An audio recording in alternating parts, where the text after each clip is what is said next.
Alright, Alan, here's your coaches. See ya. I'm gonna go pull some trucks. Alright, Little Red, see ya.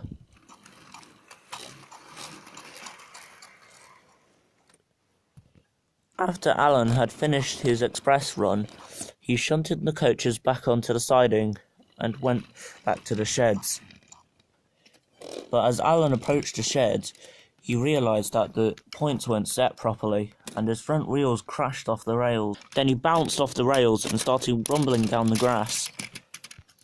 Ah!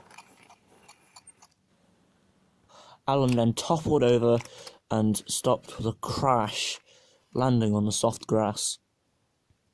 Luckily, he had landed very close to the railway line. And then Little Red popped up with his trucks and David the brake van. Hey dear, Little Red, what's gone off? Ugh, it's just Alan. It's just Alan, David. So don't worry. Oi, Alan. What?